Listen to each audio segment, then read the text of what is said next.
Hi, this is Jeff. I am going to do a little video on knife safety and carving techniques for beginners, and maybe more experienced people might get something out of it too.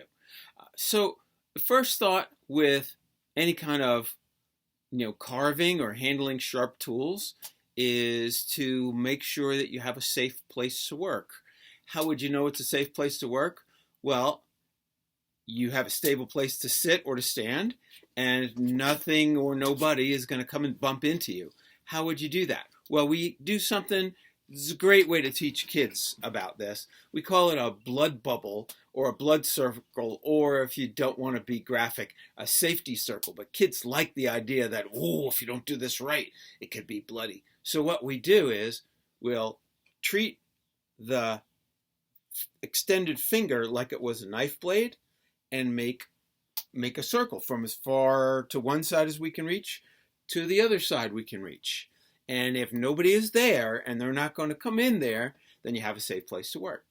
The only other person that we have to deal with is yourself, the carver.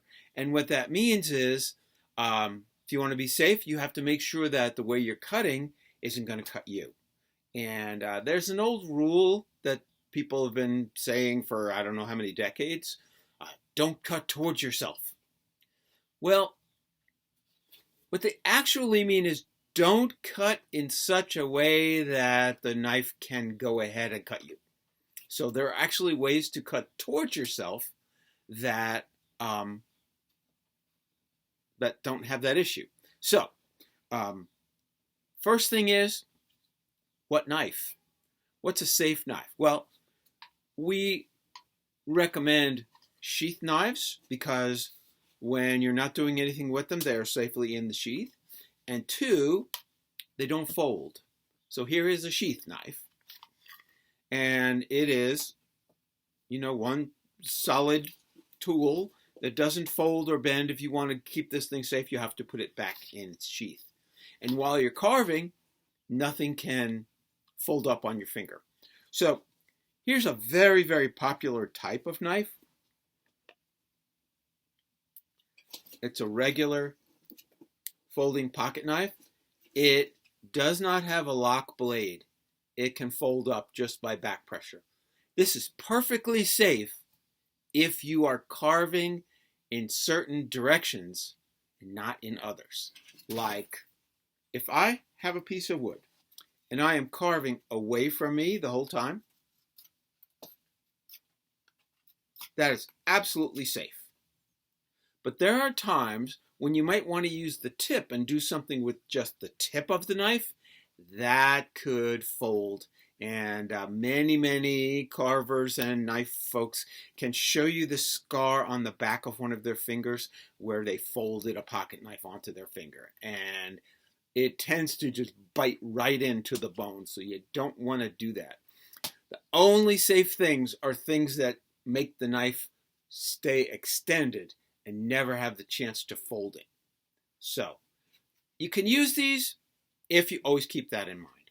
Another type of knife, I don't have one to show you, but it would be a lock blade where when this thing is open, maybe a little piece of metal blocks the blade. Or maybe there's a piece in the back that blocks it and there's a switch. And that way you can't fold the knife until you undo the switch. So that's my preference for kids, is either a lock back or a sheath knife. So people say that it's the dull knives that cut you. I don't agree, but I see why they say that. A really sharp knife, if it touches you at all, it will just cut you. It'll cut you as well as anything else that it slides across. So I definitely want to teach people safe ways to work so that those nice sharp knives will do such a good job on the wood and you'll be safe too. Okay, so find yourself a comfortable place to sit. And one of the ways that a seat can be comfortable or uncomfortable